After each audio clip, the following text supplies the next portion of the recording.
Convido a igreja para ficar de pé, por favor. A pedido do irmão Edmilson, vamos iniciar esse estudo com mais uma oração. Senhor nosso Deus, nosso Pai, bendito e amado Jesus, Salvador de todos nós, aqui estamos em Tua presença, agradecido a Deus por tudo que a nós o Senhor tem feito e tem nos proporcionado, Senhor. Meu Deus, estende as tuas poderosas mãos sobre esta igreja, sobre este povo, sobre cada coração, Senhor, que veio aqui nesta noite para se encher da tua palavra, do alimento espiritual. Senhor, queira nos guardar, Senhor, nos livrar de todos os males. És tu, Senhor, o Senhor desta igreja, o Senhor desta terra, e tudo está no teu controle, Pai. Querido Deus, usa poderosamente o irmão Edmilson nesta noite, naquilo que é o teu Espírito Santo ver a necessidade desta igreja. É isto que nós te pedimos, Pai, no nome de Jesus Cristo nós te agradecemos para todos sempre. Amém. Podeis tomar vossos assentos. Continue orando em espírito, intercedendo para que o Senhor possa falar poderosamente em sua vida. E nosso intuito aqui, através desse seminário que foi solicitado pelo pastor Paulo Cruz, é a edificação, para que nós sejamos edificados na rocha firme que é o Senhor Jesus Cristo, ok? Estejamos firmados na sua palavra. Então, como o pastor Paulo Cruz mesmo já mencionou, nosso amado Neilmar trouxe aqui a palestra na terça-feira passada, e com uma pegada muito mais pentecostal, né? Depois que ele fala, fica difícil para a gente chegar a alcançar aí a altura. Então, desde já, peço para que os irmãos tenham misericórdia, tenham piedade. Vai ser um tanto mais técnica, o tema é um tanto espinhoso. E outra coisa também que eu quero deixar claro aqui já, desde já, é que o material que foi preparado, em função do estudo ser muito profundo, em função do tema ser muito importante, o material é muito extenso. Então são um PowerPoint aqui de mais de 126 imagens, ok?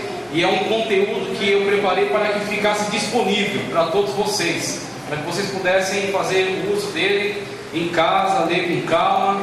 Então já passei no contato do pastor Paulo Cruz para ele distribuir para vocês o PDF, ok? Quem quiser depois impresso, só conversar comigo que a gente vê uma maneira de imprimir, tem um curso, né, para fazer a impressão.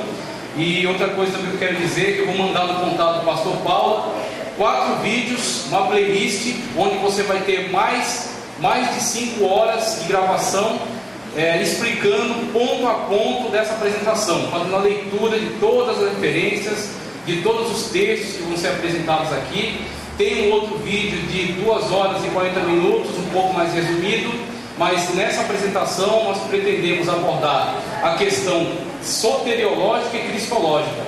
Então eu não vou ler os textos, eu vou mostrar as imagens e explicar. Eu vou apenas explicar, porque se eu fosse tentar ler os textos, eu estaria dispensando você para casa depois das 2 da manhã.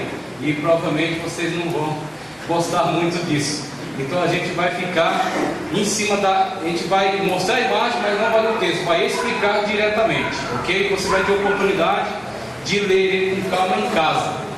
Mas antes mesmo de entrar na apresentação, de tratar acerca do documento de fé, da declaração de fé da Assembleia de Deus do Brasil, ok? Um documento importante, porque ele é um posicionamento oficial da sua igreja, na igreja onde você congrega. Foi elaborado por uma equipe que se dedicou para trabalhar, para pensar, para orar e discutir em relação a esses assuntos e elaborar, tá certo? Um posicionamento oficial. Ele é um documento sem dúvida muito importante, por isso que estamos discutindo ele aqui. Só que ele não é o fundamento nem para a minha nem para a sua fé. Nós não estamos firmados em declaração de fé, nós estamos firmados sim na Sagrada Escritura, que é teopneustos, que é revelada, tá certo? Que foi inspirada pelo Espírito Santo de Deus e que foi entregue a nós, ok? Como regra de fé e prática, ou regra de fé e conduta.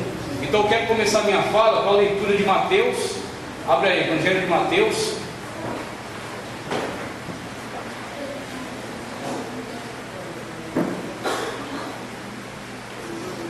capítulo 16,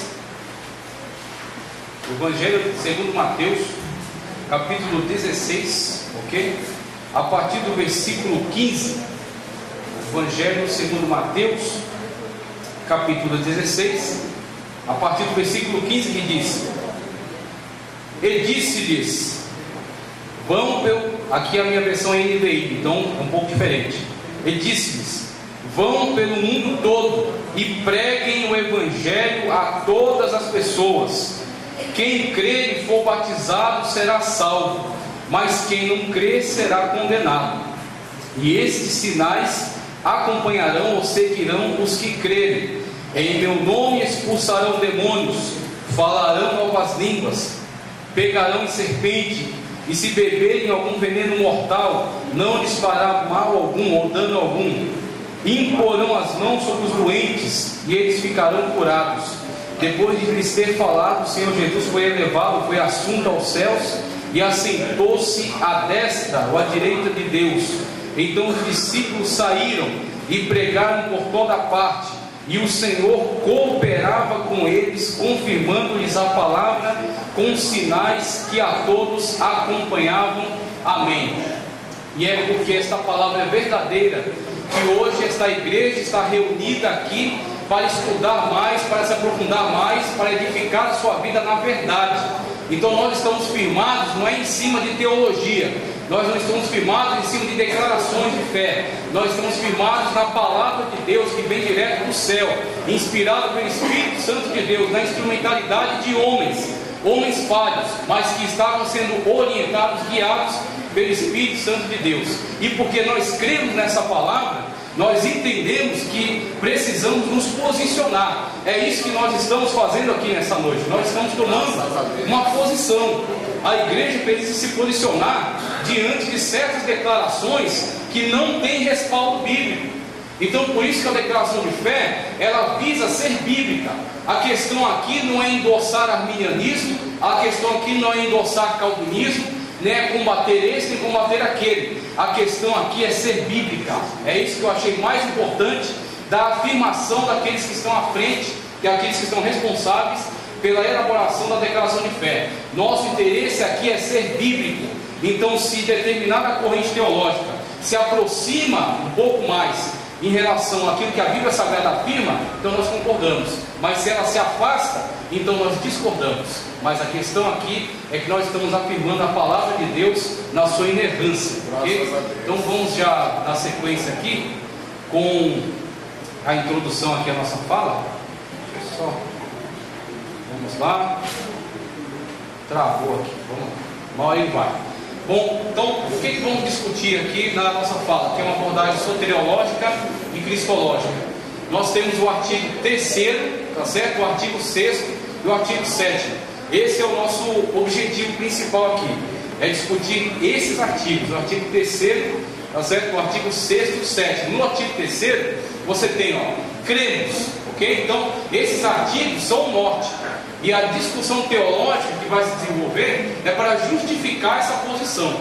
Por isso que você tem, na continuação do documento, toda uma elaboração, trazendo um estudo, justificando biblicamente, fundamentando biblicamente, por que a igreja tomou essa posição. Então, cremos no Senhor Jesus Cristo, o Filho unigênito de Deus, plenamente Deus e plenamente homem,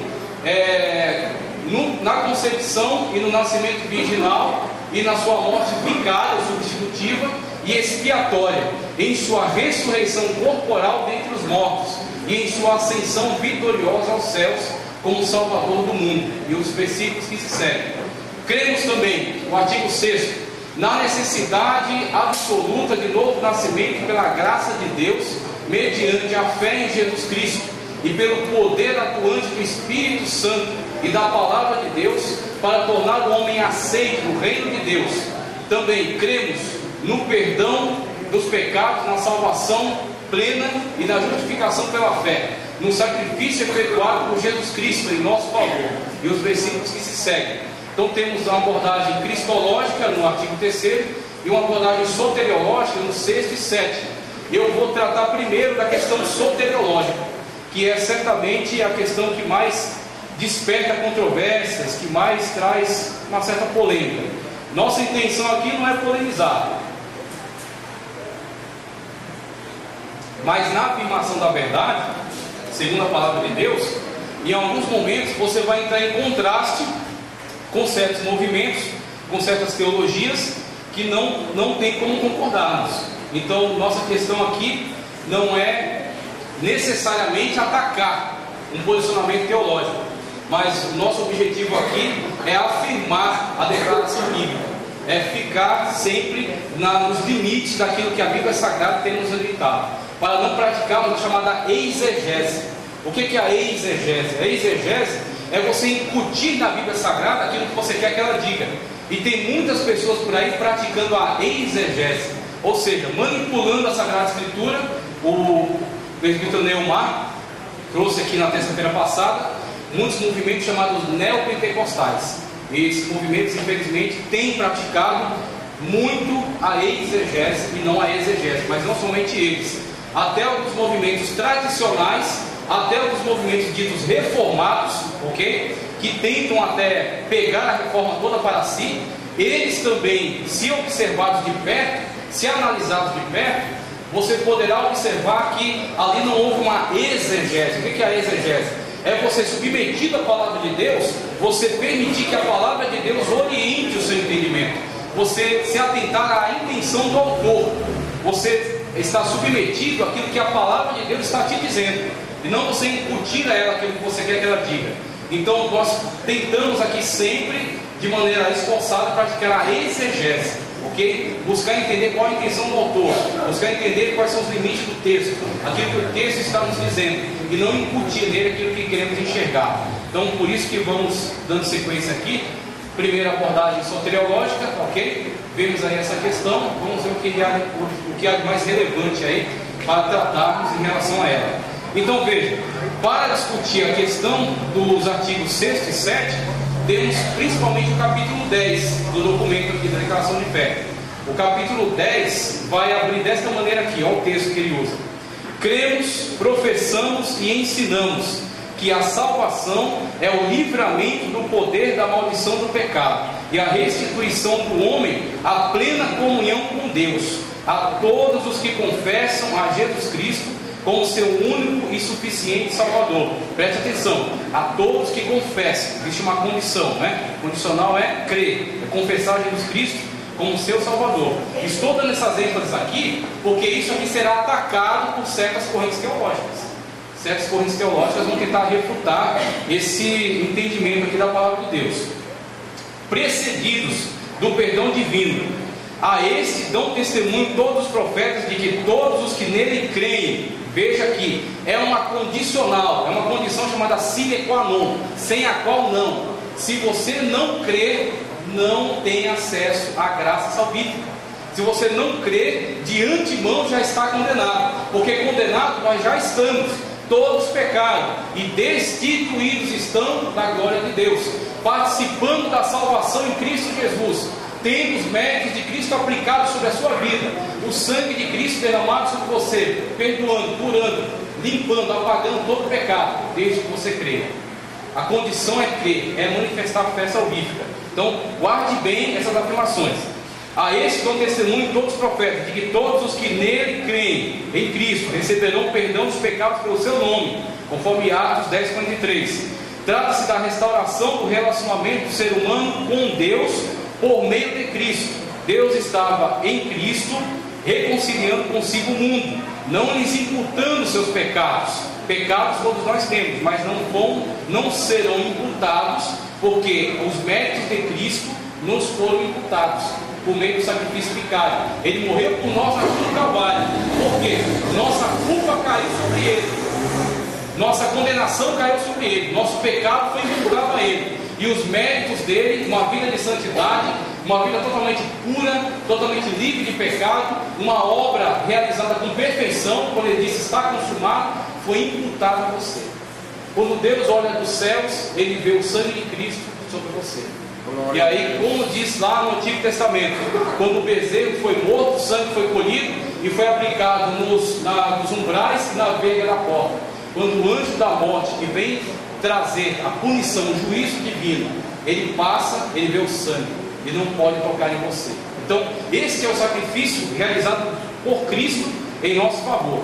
Somente a fé na morte expiatória de Jesus e o arrependimento podem remir o pecador e levá-lo ao Criador. Veja, somente a fé na morte expiatória de Jesus e o arrependimento podem remir o pecador e levá-lo ao Criador. Nossa salvação nunca advém das obras. Nossa salvação sempre advém da fé no sacrifício vicário de Cristo Jesus. Sempre pela fé, sola fide, como diz a reforma. Veja só, essa salvação é um ato da graça soberana de Deus. E como essa afirmação aqui é importante, porque a maior acusação que fazem contra o nosso movimento, também contra outros movimentos semelhantes, que estão caminhando num caminho muito semelhante ao nosso, a primeira acusação é de que nós afirmamos a salvação pelas obras. Nós afirmamos que nós somos pelagianos ou semi-pelagianos, que nós nos auto-salvamos por meio de uma decisão. E isso é um erro, e isso na verdade é uma difamação, que tem sido feita, tem sido lançada contra nós. E quando nós vemos todos os documentos de declaração de fé, sempre encontramos presente esta prerrogativa, a graça. Inclusive a chamada graça preveniente, que vamos ver aqui, claro, por alto, que o tempo aqui já está correndo. Mas somente pela graça de Cristo Jesus, somente pela graça de Deus. Inclusive, para você só prestar atenção e você ver como é sério isso aqui. Até uma certa declaração que nós temos dado, e que é bem intencionada, mas que contém nela um erro, contém um laço, que muitas das vezes tem nos atrapalhado, é quando o pregador, no ato em que ele está fazendo o apelo, e para tentar incentivar as pessoas a tomarem uma decisão de fé, ele chega a declarar: dê um passo para Deus, que Deus dá 10 passos para você. Eu digo para você, eu não duvido da boa intenção desses pastores e pregadores, mas eu convido você agora a refletir melhor sobre isso, porque na verdade, na realidade, de acordo com a palavra de Deus e de acordo com aquilo que temos visto, tá certo? Nessas afirmações, não houve um passo do homem de inicial, mas houve sim 11 passos de Deus. Deus deu não só os 10 passos que é dito que dará até o homem, mas Deus até, por meio da sua graça preveniente, criou todas as condições para que este pecador pudesse ter consciência de que ele está num estado de pecaminosidade, de condenação, para que ele pudesse tomar uma decisão livre, porque todos estavam condenados, todos estavam destituídos, todos estavam cegos. Até para você chegar consciente de que você é um pecador, Deus estava trabalhando na sua consciência. O Espírito Santo de Deus, veja, não é quando você se tornou crente, não é quando você se tornou salvo, é antes de você ser salvo. O Espírito Santo convence o homem do pecado, da justiça e do juízo. Ele estava já interagindo com você quando você ainda era um pecador, e estava trazendo você convencimento de que você precisa do Salvador, e que o único que tem salvação para a tua vida é Jesus Cristo. Foi Deus que deu 11 passos. Eu não dei um passo para Deus, foi Deus que criou todas as condições, e a graça preveniente me capacitou, a olhando para o meu estado de pecador, a aceitar, não resistir à ação salvífica por meio do Espírito Santo de Deus. Então existe sim a fé, a aceitação, mas ela não é uma obra. É como uma pessoa que está se afogando. A pessoa está se afogando, ela não tem condições de sair dali, ela está prestes a morrer, está perdendo o fôlego já, a respiração, e alguém surge e oferece para ela uma boia. Eu vou te lançar essa boia. Só que aí, aquela pessoa que está se afogando, ainda assim ela tem uma opção. Ela pode dizer, por mais louco que pareça, por mais absurdo que pareça, ela pode dizer: eu não quero essa boia, eu não quero essa salvação, me deixa afogar onde eu estou. Eu estou aqui me debatendo desesperado, mas eu quero me afogar, eu não quero salvação. É isso que nós temos afirmado, que o homem, ele não é salvo por si mesmo, não é ele que se auto-salva, mas ele pode ainda assim rejeitar a salvação que lhe está sendo oferecida. E é isso que tem constantemente acontecido nos nossos cultos. Quantas pessoas vocês já viram que vieram até aqui, a palavra foi ministrada, a vida dela estava arrebentada, ela sentiu a presença de Deus, ela sentiu alegria, ela teve desejo de entregar sua vida a Cristo, e mesmo assim, no ato em que o pregador faz o convite para que ela venha até a frente e entregue a sua vida a Cristo Jesus, para ser salva, ter seu nome escrito no livro da vida, ter seus pecados apagados pelo sangue do Cordeiro, ela ainda se diz não. Eu digo para você que devido a esta liberdade que Deus, na sua soberania, dá a ela de fazer essa escolha, naquele dia do juízo, ela não terá desculpas, ela não terá como contra-argumentar qualquer coisa com Deus, porque todas as oportunidades lhe foram oferecidas. Então é isso que a declaração de fé está pontuando aqui, quando fala acerca da graça. Porque pela graça sois salvos, por meio da fé, necessário, imprescindível, a manifestação de fé salvífica, que é capacitada pela graça preveniente que nos é dada pelo Espírito Santo de Deus. Veja, porque pela graça sois salvos, por meio da fé. Isso não vem de vós, é dom de Deus, é dom, é presente, vem da parte de Deus para nós. Nós não temos condições de alcançar isso, mas Deus, por meio do seu Filho, nos proporcionou, nos deu. A salvação para nós é graça, é de graça, porque alguém pagou. Alguém pagou o devido preço na cruz do Calvário. Veja só, é dom de Deus, não vem das obras, para que ninguém se glorie. E aqui, começo aqui a mostrar alguns textos que estão presentes na declaração de fé. Como já avisei, não tem condições de ler, mas qual é a posição da declaração de fé em relação à questão da salvação? Salvação para todas as pessoas, guarde bem isso, porque isso aqui é combatido, existe um contraste muito grande entre certas teologias e a posição da declaração de fé. Mas como já foi dito aqui, o compromisso da declaração de fé e o nosso compromisso é com a Sagrada Escritura. Se certas linhas teológicas não conseguem concordar com isso, paciência. Mas veja, salvação para todas as pessoas. Um dia todos os seres humanos comparecerão diante do Senhor e Criador. Então, somente esse trecho aqui para demonstrar a questão de que todos eram pecadores, porque Deus há de trazer juízo a toda obra e até tudo que está encoberto, como diz Eclesiastes. Mas ao mesmo tempo que há essa perspectiva de que todos têm que comparecer em juízo, também há a perspectiva de que foi provisionado meios de salvação a todas as pessoas. Nesse slide aí eu coloquei a questão de que aqui nós estamos fazendo afirmação, ou não estamos fazendo combate a arminianismo ou calvinismo. Não podemos aceitar rotulação. Quando você aceita ser rotulado, você toma determinada linha teológica e veste a camisa e se comporta como se fosse seu time de futebol ou seu partido político, você está impedindo que você possa fazer uma análise racional, uma análise crítica. Porque existem muitas coisas aprováveis no calvinismo, existem muitas coisas louváveis no calvinismo, existem muitas coisas que são de fato edificantes, mas em relação à soteriologia não tem condições, não tem condições de caminharmos juntos. Todos os homens são passíveis de comparecer diante de Deus, seu Criador, para serem julgados em conformidade com suas obras.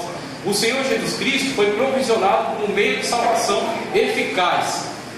A suficiente salvação provisionada por Deus para toda a humanidade será eficazmente aplicada aos que creem. É uma necessidade a questão da manifestação da fé salvífica de você crer. Aqui eu trago alguns textos, já para a gente começar a ver o contraste. Eu vou me atentar principalmente a esses artigos aqui, que são tirados das instituições da religião cristã de João Calvino. Veja, desde toda a eternidade, como diz João Calvino, desde toda a eternidade, Deus, pelo muito sábio e santo conselho da sua própria vontade, ordenou livre e inalteravelmente tudo quanto acontece. Já é uma declaração. Essa declaração de João Calvino, ela está principalmente se posicionando em forma desfavorável à concepção bíblica de presciência divina. Nós vamos ver aqui a importância do entendimento da presciência divina e principalmente e também a questão da vontade permissiva, a vontade objetiva, a vontade perfeita, a vontade perfeita e a vontade permissiva de Deus. Então Deus tem uma vontade, um plano perfeito, mas Deus também, na sua soberania, concedeu liberdade aos seres criados. São seres volitivos, são seres racionais, inteligentes. E esses seres volitivos têm liberdade de escolha. Essa liberdade de escolha, na atualidade, não tem como promover a autossalvação, porque o homem está condenado. Mas foi dado. Num estado perfeito, Deus deu liberdade de escolha. E a partir dessa liberdade de escolha, o homem faz sua própria decisão, toma decisões em relação à sua vida. Agora, Calvino já começa a se posicionar de uma forma em contradição a isso. Então, aqui ele já começa a trazer a ideia de que tudo foi determinado. E esse pré-determinismo vai reger muito dessa soteriologia. Então, Deus pré-determinou todas as coisas desde a eternidade pelo seu secreto conselho. Então, a partir desse entendimento, eles vão reger toda a sua interpretação. Veja só, ainda que Deus saiba, aqui está falando da presciência, ainda que Deus saiba tudo quanto pode ou há de acontecer em todas as circunstâncias imagináveis, Ele não decreta coisa alguma por havê-la previsto como futura, ou como coisa que havia de acontecer em tais condições. Segundo artigo ali, pelo decreto de Deus e para a manifestação de sua glória, alguns homens e alguns anjos são predestinados para a vida eterna, presta atenção, e outros pré-ordenados ou predestinados para a morte eterna. E tudo isso desde a eternidade pelo seu secreto conselho. É isso, é essa afirmação, que tudo que acontece está pré-determinado. Então pense na quantidade de coisas que acontecem no mundo e que não são agradáveis nem a mim e muito menos a Deus, que é um Deus justo, santo e amoroso. Quantas desgraças, quantas impunidades, quantos crimes, quantas coisas que são detestáveis ou vergonhosas. E essa afirmação aqui, como consequência lógica dela, tudo foi determinado por Deus desde a eternidade por seu secreto conselho. Então, eis aí os problemas, eis aí as contradições. Como é que nós temos, como nós poderíamos concordar com isso e discordar da imagem bíblica de um Deus santo, justo e todo-poderoso, de um Deus soberano? Veja só, esses homens e esses anjos, assim predestinados e pré-ordenados, são particular e imutavelmente designados. O seu número é tão certo e definido que não pode ser nem aumentado nem diminuído. Ou seja, desde épocas passadas, desde a eternidade passada, já está predeterminado o número exato daqueles que serão salvos e daqueles que serão condenados. Sendo assim, o ato da aceitação de Cristo Jesus como o único e suficiente Salvador, ele é, na verdade, totalmente obsoleto, totalmente esvaziado de importância. Porque a única coisa que importa nessa visão soteriológica é se você está dentro do número daqueles que foram predestinados desde a eternidade passada, pelo secreto conselho, aqueles que foram predestinados à salvação, ou aqueles que foram predestinados ou pré-determinados à condenação eterna. Se você caiu no número dos que foram predeterminados à salvação, você, de uma forma totalmente compulsória, sem a sua liberdade, sem a sua livre aceitação, pela chamada graça irresistível, você será trazido, arrastado para o âmbito da salvação, independentemente de sua vontade ou da sua decisão. Agora, se você não está no número daqueles que foram predeterminados à salvação, mesmo que em determinado momento você aceita Cristo como Salvador, e você tente levar uma vida de piedade, você sirva a Deus em espírito e em verdade, Calvino disse que em determinado momento essa sua fé vai se desvanecer e você será condenado. Sendo assim, nenhum calvinista nessa perspectiva tem certeza de salvação, porque a salvação não depende do crer, mas depende da determinação, e a determinação é secreta e anterior. Então, se você não tirou o número da sorte, é bingo. Se você não tirou o número da sorte, você está perdido. Nenhum calvinista tem como afirmar que ele está no número daqueles que foram predeterminados à salvação.